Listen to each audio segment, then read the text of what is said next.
friend's remarks left a lasting impression on me, even after they were said. "Since you'll certainly never get married, Natalie, why don't you just have fun looking at me in my wedding dress?" My sister's insensitive comment hurt me and made me separate myself even more from the conflict within my family. However, my husband David suddenly revealed something shocking. He desired a divorce. A tragic turn of events occurred when an invitation to David's impending wedding arrived a year later. How further does he plan to humiliate me? I grasped the invitation in shock, thinking angrily. I found comfort in my kids, William and Jasmine, through it all. To me, they were everything. Intelligent, compassionate, and a continual source of pride. They supported me through the agony of fighting for custody when David and I got divorced. With determined looks on their faces, Jasmine and William stepped up to me while I was still processing the invitation. Jasmine firmly answered, "Don't worry, Mom." She and William exchanged a sly glance. "Just unwind and wait at home. Let us handle it." I couldn't help but be curious about what they had planned and a little anxious at the same time. I trusted my children despite my concerns. Like their father, who was intuitive and kind before everything fell apart, they had always been. I'm Natalie, and this year I turned 53. Last year, my husband David startled me by announcing that he could no longer live with me, which resulted in our abrupt divorce. I was totally taken by surprise because I had assumed that our marriage was going well. If I had unintentionally upset David, I couldn't stop wondering what I could have done wrong. My menopausal symptoms got worse because of this, which made me even more distressed. I met David, who is a few years older than me, at work where I helped him out as a salesperson as his office assistant. We eventually tied the knot. These days, he works hard as a sales director and has traveled abroad a lot. I left my job soon after we were married, so I could devote all of my time to taking care of David and our house, as he requested. Every day, I made sure he had time to relax on his days off. Jasmine, who works in research at a famous company, and William, who is enrolled in a prestigious institution and preparing to sit for the bar exam, are our two beautiful children. Desperate to comprehend, I kept asking David why we were getting divorced during the abrupt talks, but he steadfastly declined to explain, brushing off my entreaties as irreconcilable differences. My faith was destroyed, and I was left feeling incredibly let down by his lack of closure and his distance. Upon approaching 30 years of matrimony, I questioned what exactly I had perceived in David throughout that time. My kids were probably as shocked by the whole thing as I was, and they concluded that there was no point in attempting to reason with David. They helped me proceed with the divorce, and David eventually packed up and moved out of our house. This incident took place approximately half a year before our divorce. Jasmine broke the news that she had spotted Dad with Aunt Karen when she got home one day. My lone sister, Karen, moved into an apartment close to our neighborhood recently. She had come to see us once, but I recall being uncomfortable in that little meeting. I didn't engage her in conversation. Instead, I acted coldly, and she quickly left. She rarely came to see just the two of us, even when we were kids, so it was strange that she did. We were biological sisters, yet we were very different people. My sister also disliked me. She is currently unmarried after multiple marriages and divorces. Her capacity to adjust her attitude to suit the situation has always seemed disgusting to me. We lived close by, yet we never spoke to each other. Her choice to reside close to me, for no apparent reason, actually gave me the creeps.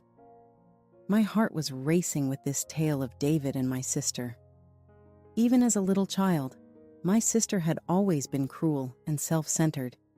She was skilled at hiding her meanness and bullying in ways that would go unnoticed by adults. It seemed like I was the one having difficulty most of the time when I sobbed because of her. She would pretend to be a good sister while consoling me in front of adults. A particularly memorable occurrence happened around Christmas, not long after I started primary school. We received dolls of a well-known animated character from our relatives. My sister was given the lively, tomboyish girl with black hair and a black clothing. The most well-liked by the kids was the one I got, the one with the blonde hair and the pink clothing. I felt ecstatic, happiness radiating from my eyes. However, my sister quickly decided she preferred mine after seeing it. My sister ignored my objections and reached out to me while the grown-ups were occupied speaking and making their way to the living room, saying, "Let me see that for a second." She snatched up my doll, and there was a horrible pop as the sparkly lace and sequin dress broke apart. It was destroyed in an instant while I was just admiring it moments before. I was frozen with shock, and then I started crying. I sobbed so hard that grown-ups nearby could hear me. Surprised, they wanted to know what had happened. "Natalie ripped her doll's dress, poor thing," my sister remarked, stroking my head as if nothing were wrong. "I'll give mine to her." My sister's performance deceived the adults, who complimented her on her kindness. Our parents scolded me for not taking better care of my present in the meanwhile. My sister handed me the doll with the black dress in front of everyone, and I had no choice but to take it. She even forced me to thank her. My sister merely grinned. My sister later received a brand new doll with pink clothing sent to our home. She continuously flashed it in front of me and exclaimed, "Look, isn't it nice?" My doll should have been the one. Things like these occurred frequently. Living with my sister became a significant stressor. She always seemed to take pleasure in causing me pain. I was nervous. I hoped she wasn't planning anything. Throughout middle and high school, my sister Karen rarely studied. Instead, she enjoyed hanging out with her friends and frequently partied late into the night, much to our parents' concern. Studying isn't my thing. She would occasionally stare at me as if mocking my dedication, but mostly she would say, "I'd rather do fun things that I can do now." I studied really hard to achieve academic excellence because our parents were quite concerned about Karen. Because of my good marks in middle school, I was selected to be the class representative. Those who were acquainted with Karen frequently expressed surprise and inquired, "Are you really Karen's sister?" Our parents were concerned about more than just her lack of academic focus. When Karen strolled the streets late at night, she would frequently result in police calls because she would spend hours loitering in front of Walmart with her suspicious pals. Karen didn't seem to mind that our parents always had a troubled and depressed appearance. She had even boldly declared, "One day, I'll marry rich, and everyone will thank me." Karen had a passable physical appearance, not stunning, but good enough to draw attention on occasion. But I thought Karen was at her most endearing in elementary school. She became more defiant as she grew older. She disobeyed school policies by staying out late, smoking discreetly, and wearing cosmetics. She used inexpensive makeup that clearly harmed her skin and hair, but she didn't notice how she looked. Everyone in Karen's closest friends said it was unrealistic for her to marry a wealthy man when she began drinking. I had my first relationship during my freshman year of high school. Karen just so happened to walk by the fast food restaurant where we were going on a date. She came over to smile at us like she was someone else entirely. "Is this your pal, Natalie?" My partner was surprised when Karen stated, "Introduce him to your big sister." I felt much more uncomfortable and horrified. My naive partner presented himself, and Karen never stopped grinning at him. He must have believed that we were sisters. I got up immediately and suggested we head to the movies so we could avoid Karen as much as possible. However, this proved to be a grave error. Karen seemed to be shocked and exclaimed, "What a coincidence! That was a movie I also wanted to see." I didn't think she would go that far, but she was going to ruin our date. Just as I was about to say no, my boyfriend, in an attempt at being kind, suggested that since we were already there, we watch it together. It was unbelievable to me. I was really looking forward to seeing this movie. Karen, seeing my annoyance, changed her approach and said, "But Natalie might find it bothersome if I join," projecting a disappointed expression. It was obscene, in my opinion, rather than merely unpleasant. I grudgingly agreed, though, because I didn't want to look bad in front of my lover. "It's okay." The date to the movie ended disastrously. My boyfriend inadvertently ended up sitting between my sisters and me in the dark, since I was unable to concentrate on the movie. It seemed that Karen had grasped his hand, something I knew nothing about. My partner and I split up around 2 weeks later, with him saying he'd moved on to someone else. I recognized her right away as Karen. For a short while, Karen played around with my ex-boyfriend and then promptly dumped him. I later learned that the encounter caused him to become afraid of women. I questioned Karen about it, questioning how she could so easily take advantage of someone else's boyfriend. "He expressed his feelings to her on his own," she said, glancing at me nonchalantly. I became enraged and yelled at her, accusing her of luring him into the movie and then heartlessly abandoning him. Karen erupted in laughter, claiming she was annoyed to see me happy and that she didn't keep track of such things. She made fun of me, saying I was overly arrogant to ever be in a relationship. I asked her why she constantly did such nasty things to me and what she had against me, and tears welled up in my eyes. In response, Karen retorted coldly, "Because you're my sister. Perhaps the idea of you being happier than me is too much for me to handle." I realized that day that I would never have my sister. After my husband David left, Karen paid me an unexpected visit about a month later. I realized right once that she was there to spread rumors about my divorce. She made an attempt to be kind and inquired, "How are you doing, Natalie?" I felt uneasy with her touch on my shoulder. "What is your desire, Karen?" I said, seeming to be angry. Then she showed an abrupt interest in seeing my kids, William and Jasmine, for whom she had never previously shown concern. I was in disbelief. She was unaware that it was a weekday afternoon and Jasmine was at work, while William was at college. Maybe that wasn't shocking, since Karen had never had her own children and had been married 3 times and divorced twice. "They're at work and school, obviously," I retorted icily. She appeared bored, as though she needed an excuse to talk to the children about something in particular. She sat down on the couch and started talking without pausing. "You recently went through a divorce, and it appears that I'm going that route too," she said. I sighed to myself, vowing never to do this again.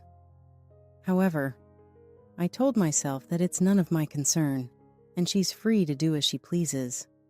Not that I've ever met any of her ex-husbands. As she frequently boasted, Karen was married to a terrific catch, an airline pilot. It's unclear how they got together, but they appeared sincere in their love. I can't even begin to count how many times she boasted about it then.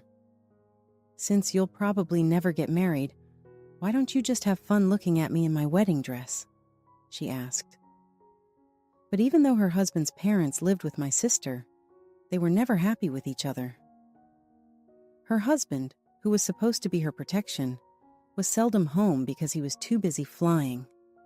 My sister's in-laws were enraged when she began going out and having fun because she was bored. Even her husband eventually lost patience with her and had her ejected. A younger man she met at the pub where she used to work became her second husband. He appeared quiet and went about his own business. They were genuinely in love at first, but then money began pilfering from the safe in the store, to which only the pair had the keys. Her spouse was so shy that he initially failed to suspect my sister.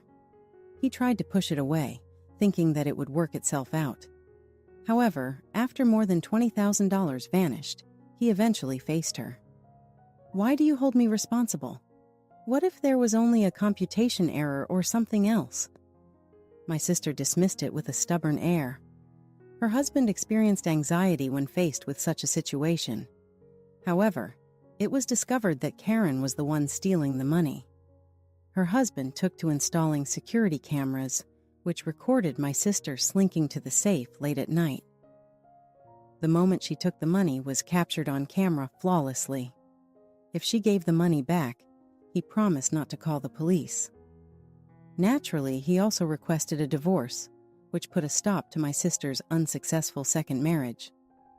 She currently resides with her third husband, a harsh-tempered carpenter. My parents were hoping that this time would be different, especially because they were the ones who reimbursed Karen for the money she had taken from her former husband's safe, in addition to the alimony. When their relationship is going well, it's incredibly well.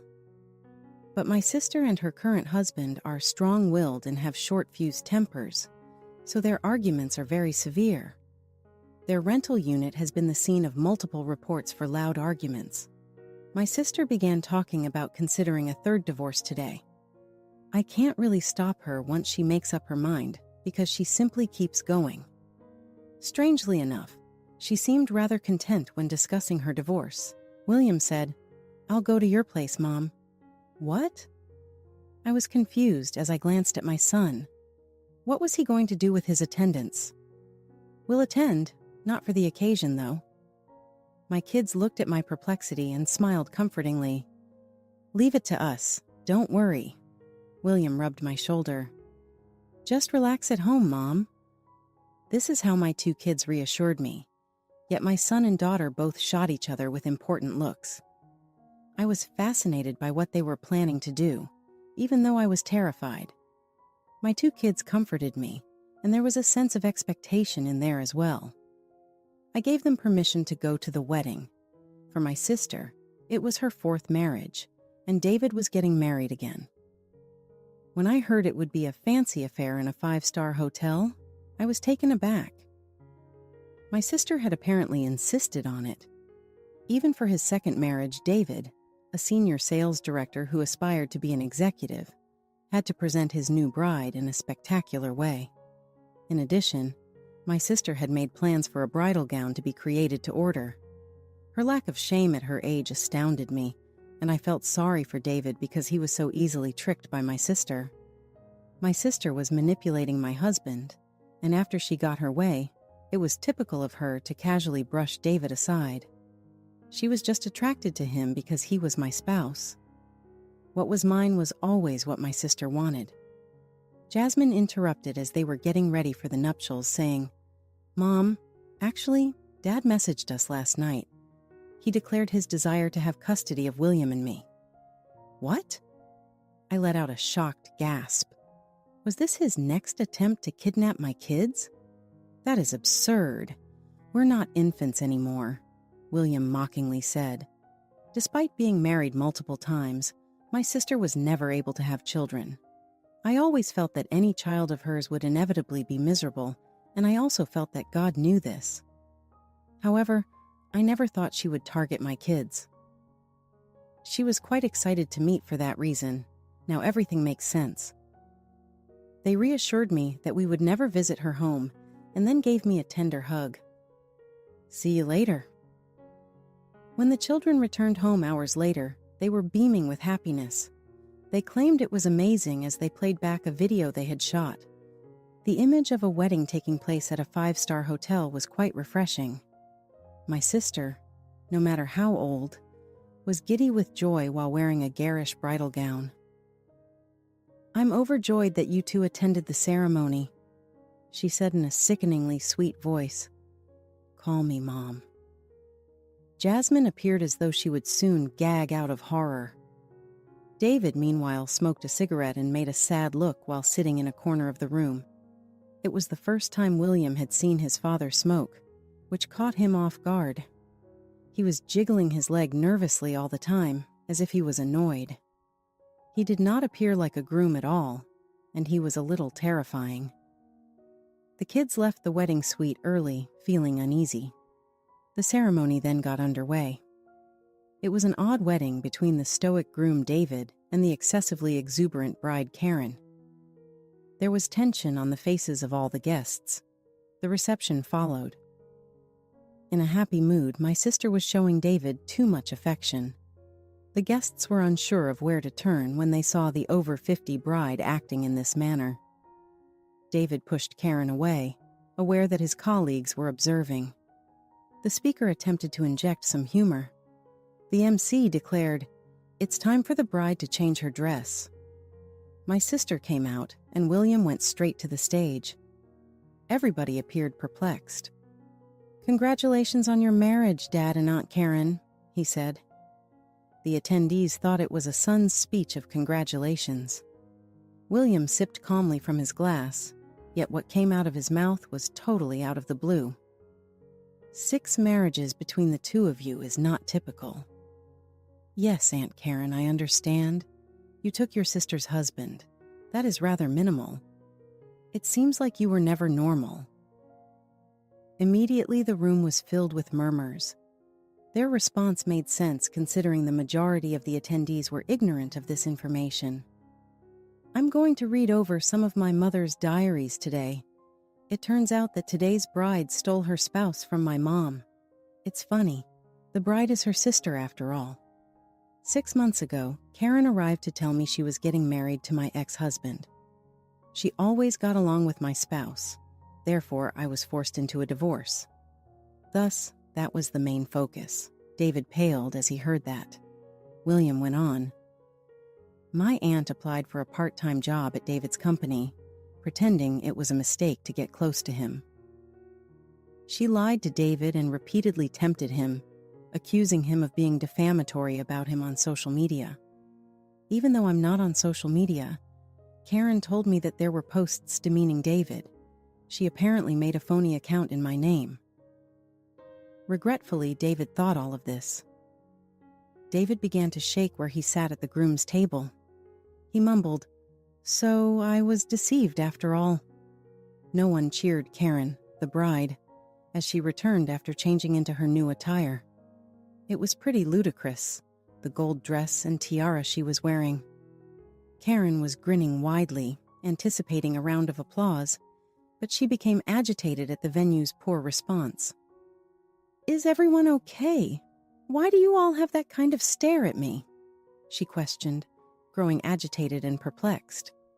She was unaware of what was going on, but the retaliation didn't stop there. Jasmine got up next. "Aunt Karen, we have a sincere present for you." Surprised, Karen exclaimed, "Huh?" and cautiously peered around. The doors opened at William's signal, and a group of men arrived who were obviously not guests despite their casual attire. Aunt Karen's first spouse is on the right. He recently got married again and rose to the position of executive at work. Her second husband is the next man.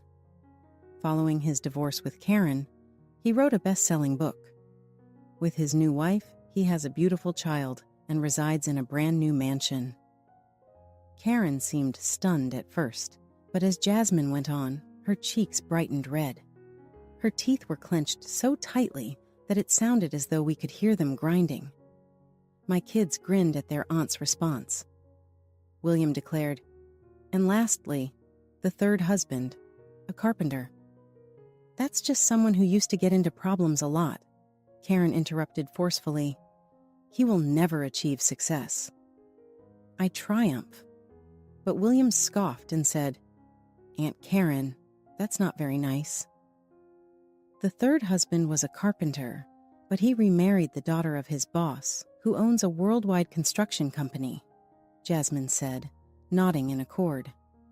Now that he is the vice president, he is prosperous and busy. Aunt Karen, we hope you have happiness as well. Karen paled, realizing that she had misjudged her second and third husbands and that they had achieved considerably greater success than she had. She was taken aback. All of the sisters' ex-husbands were now well-known and wealthy. They were dressed casually, but they looked respectable. Though they remained silent, it was obvious that they felt sorry for Karen. Her temper erupted as she thought, "Now I'm so frustrated to see them so successful." She threw the bouquet she was holding to the ground out of fury. She was uncontrollably hysterical. "It's only that David will become a sales manager, right? After all, he was Natalie's husband." What a mistake, she exclaimed, pounding her fist loudly against the table. Don't mess around, David screamed, reddening his cheeks. It seems as though he had had enough. Because that's the way it is? Does that imply you can build me a mansion and become vice president? The bride and groom got into an argument, and it was a wild situation. The guests at the wedding looked shocked and disbelieving as the bride and groom began to argue. Among the attendees were several of David's co-workers from the company, who realized that their chances of moving up in their careers, or maybe losing their jobs, were in doubt. My sister then let out a yell.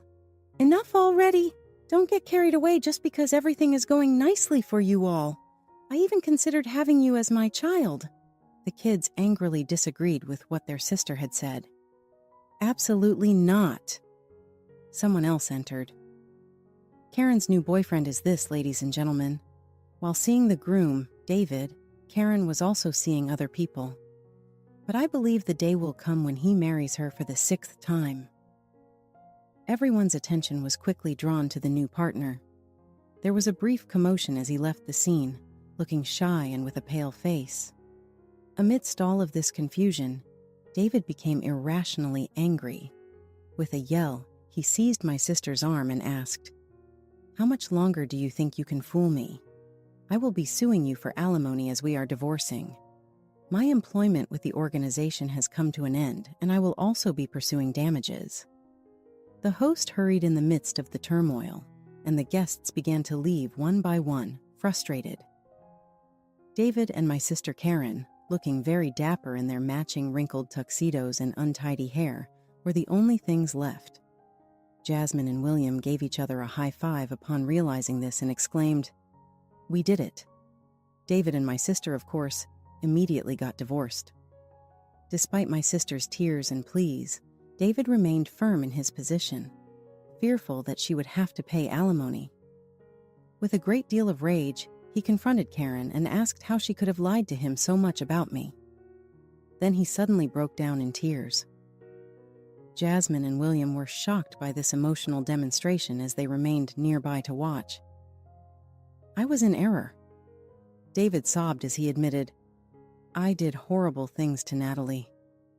She probably won't forgive me, but I need to apologize somehow." The kids looked at each other. They understood, in spite of everything, that he had been a decent father from the start and had only been duped by Karen. The kids felt that even though their family dynamic might never be the same again, they should tell me that David has apologized.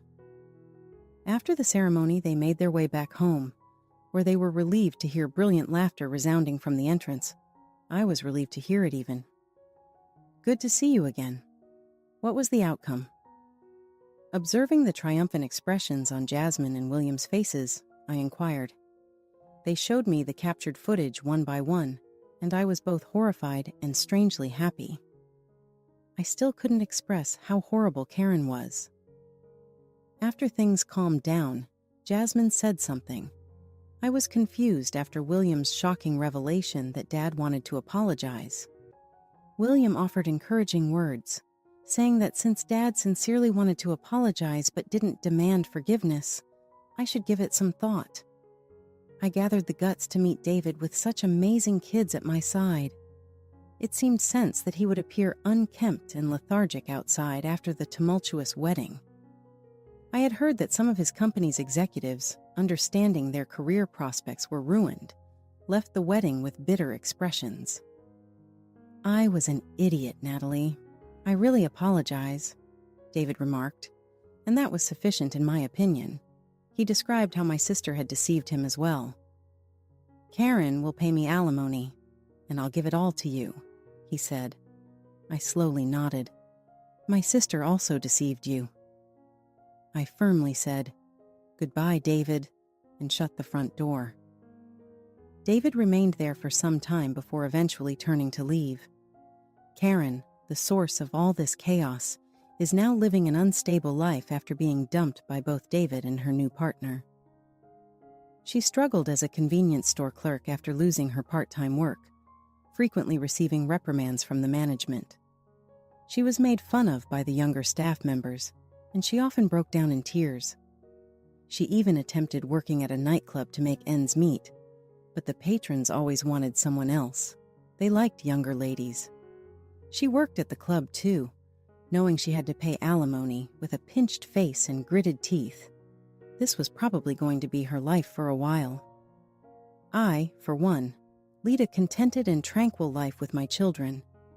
William is performing well on his legal examinations, and we are excited about what lies ahead for him. I'm overjoyed that my kids have committed to always treasure me.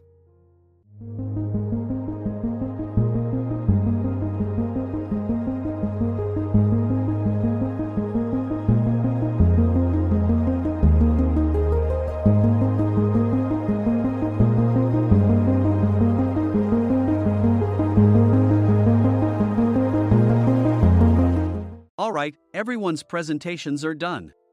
Nick, the manager, said as he tried to move the discussion forward. Excuse me, I haven't. I recently found out something. Nick interrupted me and began to speak. There's apparently someone in this department who didn't graduate high school and is just a part-timer. Meetings should be for employees only. Absolutely right. His lackey, Mike, of course, agreed with Nick. I'm leaving.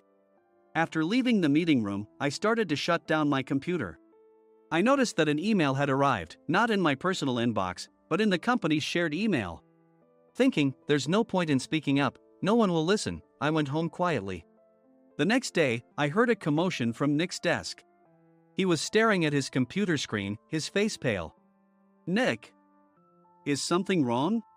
Mike looked at the screen with him. And he turned even paler than Nick. Why is he so angry? Knowing the reason for Mike's distress, I thought to myself, serves them right. My name is Adam. My mother passed away when I was in the 9th grade, and I was raised by my father. Well, you could hardly call it being raised. After my mother passed, my father changed. He drowned his sorrows in alcohol, and though he still went to work, he squandered our living expenses on horse racing. Because of that, I had to start working part-time as soon as I entered high school.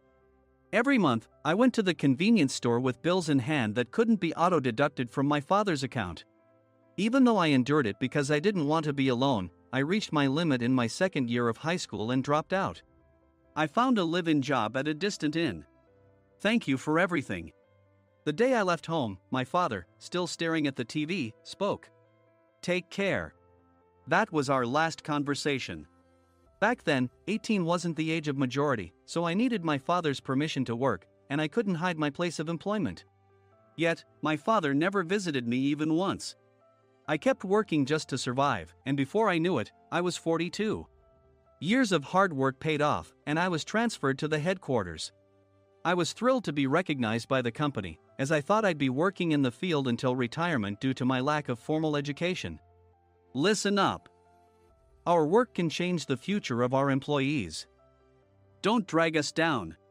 On my first day after the transfer, Nick, dressed in an expensive suit, spoke sternly. There was a reason for this. Our inn was located in a prominent tourist destination, known so well that everyone in the state could sing its commercial jingle. At its peak, we had 5 locations within the state. But that was long ago. Due to financial difficulties and aging facilities, only the place where I had worked for many years and the original establishment remained. I was prepared to lose my job anytime, but now there was a glimmer of hope.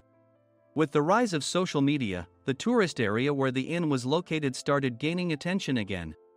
Depending on how hard the sales department, where I was transferred, worked, we could either thrive or be forced to give up this prime location to the new hotel chains continuously popping up.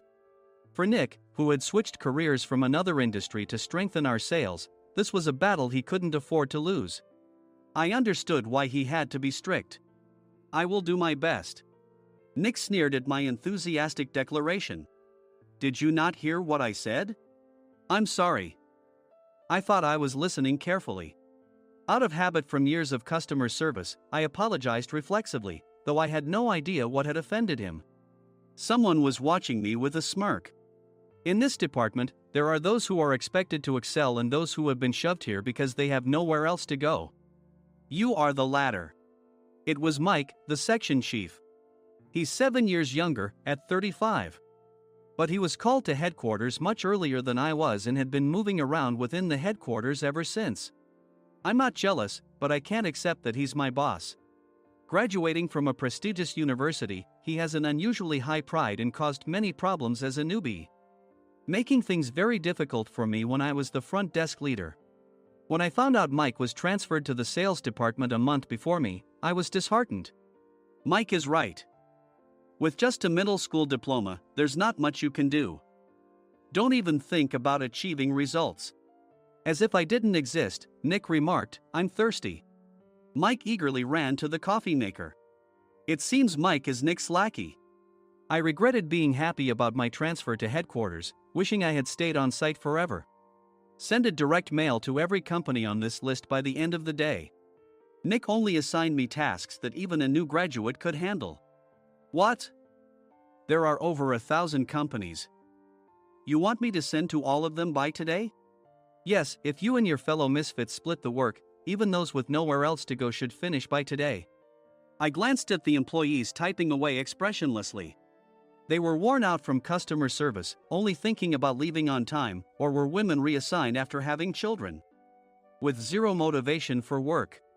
Even Sam, a new graduate from the same university as Mike, who was supposed to be among the expected achievers, had no enthusiasm for the job, having joined the company wanting to do customer service.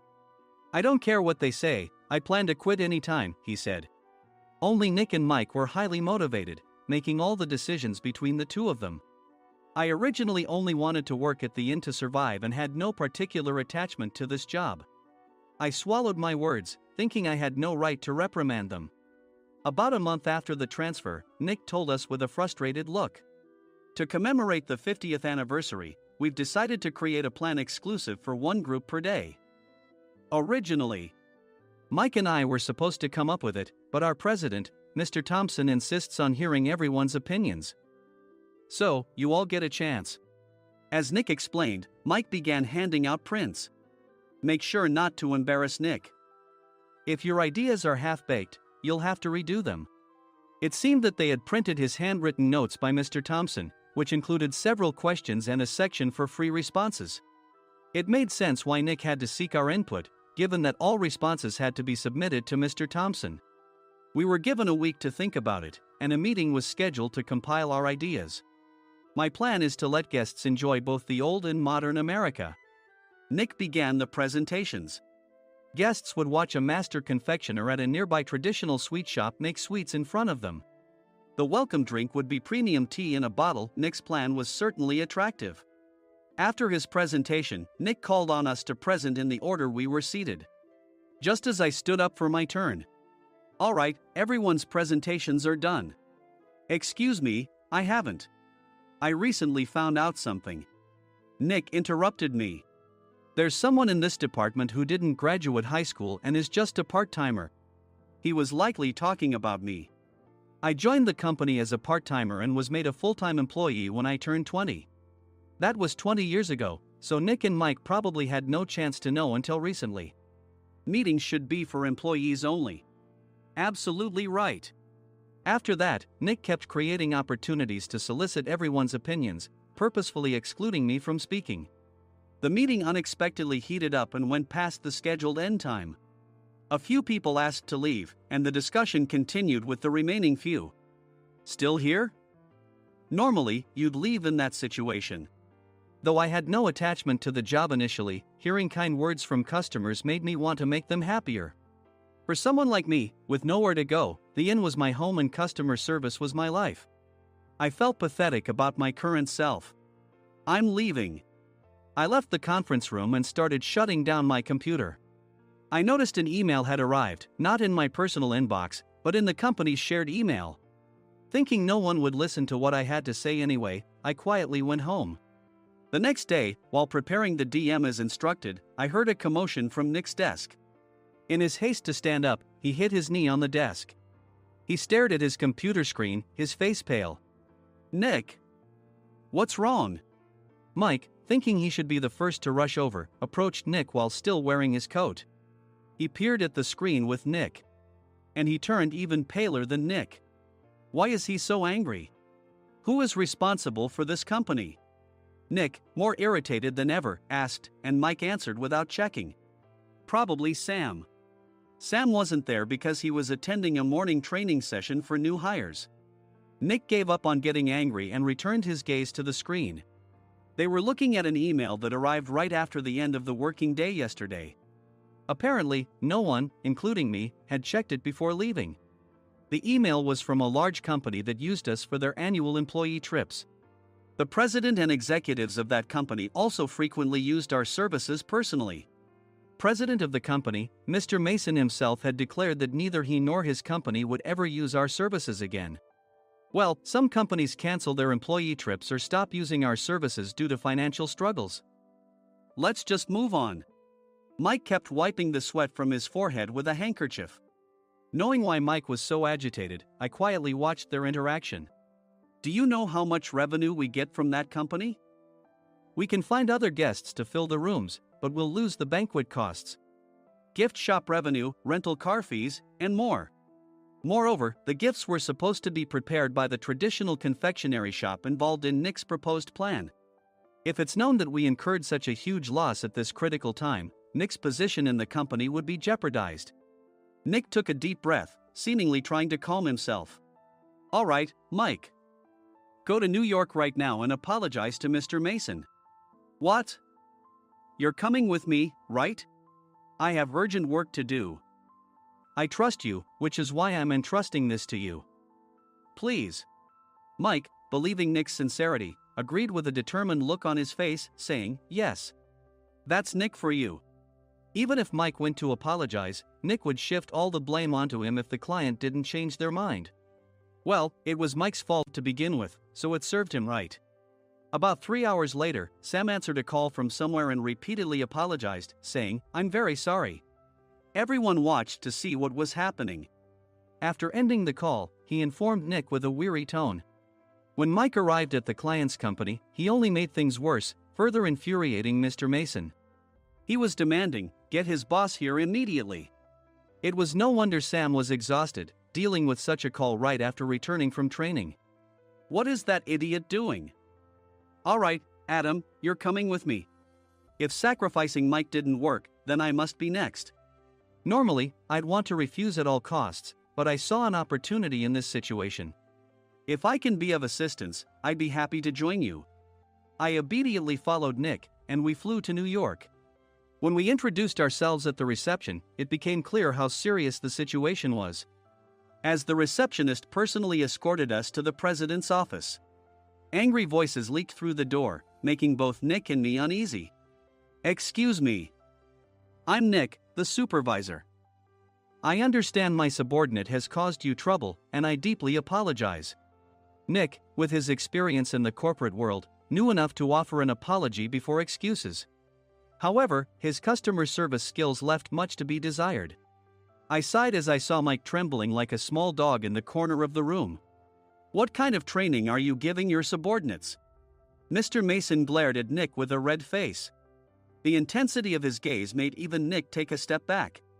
Regrettably, I joined this company only 2 years ago and was unaware of Mike's issues. I should have identified his shortcomings sooner. Indeed. I should have realized sooner. No sensible person would come to apologize and then give a lengthy presentation on the drawbacks of not using their in. Nick froze, his mouth slightly open. Suspecting the worst, I picked up the documents that had fallen to the floor. It seemed Mike hastily prepared these documents on the plane, listing the disadvantages. Disadvantage 1: if you change the venue for the company trip, employees might suspect it's for cost-cutting reasons, leading to a negative impression. Reading it aloud half-jokingly, Nick snatched the papers from my hand and checked the contents with a furious expression. Among the stack of documents was a receipt from a nearby convenience store's copy machine. I felt a pang of dread, hoping he hadn't shown the receipt as well. What do you think he said when I asked what kind of nerve he had to do this? I'm very sorry. Faced with the dire situation, Nick must have thought there was nothing left to do but apologize. In a voice smaller than I'd ever heard from him, he uttered words of apology. He said, I'm a Harvard graduate. I don't believe I said anything wrong. Mike. What have you done? Forgetting his plan to pin the blame on Mike, Nick yelled loudly, even in front of Mr. Mason. "I didn't do anything wrong." "You're still saying that? Look at him." Mike pointed at me with a shaking hand. "I was assigned to headquarters in my 20s and now I'm a section chief. This guy only made it to headquarters at 42. Everything I've done proves I was right. So why are we losing the contract?" Having said his piece, Mike collapsed to the floor. "Of course. You were sent there because you had nowhere else to go." Mike never expected to hear such words from someone he looked down upon. He lunged at me, and Nick hurriedly stepped in to stop him. "Mr. Thompson told me Mike is a quick thinker, and to take good care of him." There's no way he was pushed aside. "Don't make things worse here." "He didn't say quick thinker, he said only quick-witted, didn't he?" I don't remember that part." I recalled the many troubles Mike caused when he was a newbie. When Mike was on the front line, his pride was so high that he never apologized to customers. Customer service, especially in our job, doesn't work alone. It brings both good and bad situations. If the front staff or housekeepers made mistakes, or the cleaning company didn't properly clean a room, one had to apologize to the customers regardless of personal fault. Mike, in such situations, would never apologize, insisting he wasn't at fault. This often angered customers, and as the front desk leader, I frequently had to apologize on his behalf. He caused complaints and disrupted operations, which is why he was quickly moved to headquarters. In departments where he didn't interact directly with customers, his quick thinking was beneficial and things went well. But it seemed his flaws were starting to show. Corporate reservations are supposed to be entered into the system by the sales representative. But a quick check yesterday revealed that more than 10 items were missing from the client's reservation. The handover document clearly stated what needed to be prepared. Why didn't you enter it into the system? Why do we have to give them special treatment? Filling rooms near the banquet hall, setting up all the food in advance. Specifying the brand of wine, they're too demanding. No wonder he always angered customers, I thought, feeling a headache coming on. Grouping them in rooms near the banquet hall is for our benefit too. It makes it easier for the staff to set up beds and serve breakfast since everyone's schedule is synchronized. As for the other requests, Mr. Mason suggested them to lighten our load. I didn't know that. Nick finally seemed to realize that Mike was the one who had angered the client. What did you say to them? I just told them we wouldn't give them special treatment anymore. We shouldn't waste effort on things that don't bring in money. I was utterly exasperated at his lack of understanding of customer service. Of course, we shouldn't comply with unreasonable demands. But carrying over successful practices from past stays makes customers feel remembered and enhances their experience. Good memories encourage repeat visits. That's part of our job. I looked down at Mike, who was sitting on the floor. In our job, nothing is a waste. Mr. Thompson likely moved you to the sales department, hoping you'd finally understand this. How do you think he feels now that you've failed to meet his expectations? Mike, tears in his eyes, fled the president's office. I was amazed he still hadn't apologized. You have it tough, Adam. It's okay, we're all employees of the same company. I deeply apologize for this disrespectful incident. Especially after all the care you've shown us. If it weren't for you, Adam, I really would have stopped staying here. When I heard you were moving to the sales department, I was willing to reconsider if you handled it. Seeing us talk so amicably, Nick's face contorted. Do you two know each other? Adam's service is excellent. I always requested him specifically. Normally, we don't accept specific staff requests, but we made an exception for Mr. Mason, adjusting my shifts accordingly. He had personally stayed at our hotel just before my transfer, and during casual conversation, I mentioned, I'm moving to the sales department soon. If I hadn't told him then, things could have been much worse. Please continue to take care of us. I look forward to it. On the return flight, Nick awkwardly offered me a can of beer. It's still working hours. Of course, I had no intention of forgiving him for a single beer. Nick might try to pin everything on Mike and avoid any consequences. While pondering this, a startling fact came to light. Nick, the tea bottles for the plan have arrived. I handed Nick a bottle labeled with our inn's name. They look good. What are you talking about? These are plastic bottles. I had assumed we would use the trendy, high-end bottling tea. But what arrived were ordinary plastic bottles of tea with customized labels. The only unique aspect was the label, which had the inn's name, making it look customized. Upon further investigation, I discovered that a substantial amount of money was set to be paid to the tea company. It was priced like bottling tea. Does this plastic bottle really cost $100 each? The tea inside is specially blended for us. The extra cost is for that. Wouldn't it be better to use another tea company? Or is there a specific reason we must use this one? As Nick continued to make excuses, I showed him a printed email.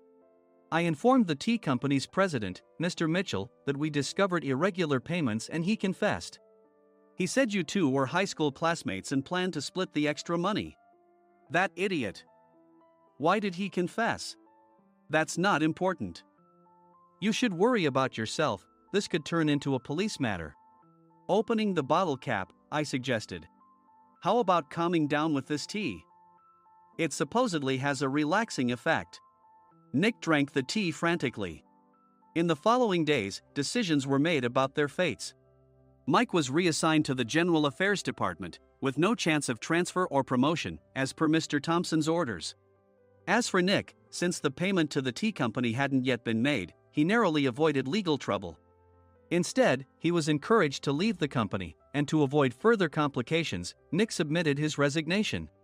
Rumor has it that connections between HR departments have made it difficult for him to find new employment. Even though it was good to have those two gone, something unexpected happened in the sales department. Everyone became motivated and united in refining the 50th anniversary plan. In the end, my plan was adopted. We collaborated with the Tourist Information Center to provide personalized guides. The plan, tailored to the number of guests, was truly special for the 50th anniversary. Hey, is Adam's family coming to stay? I immediately booked that special plan for my family. Sam noticed it on the reservation list and quickly picked up on it. Yes, I'm inviting my father. That's great. I might invite my parents too. I lacked the courage to face my father just as Adam. But here, with the confidence Mr. Mason praised, I felt ready. The 50th anniversary plan was a perfect opportunity to reconnect with my father. I hoped to bring back the days when we could laugh together as we once did.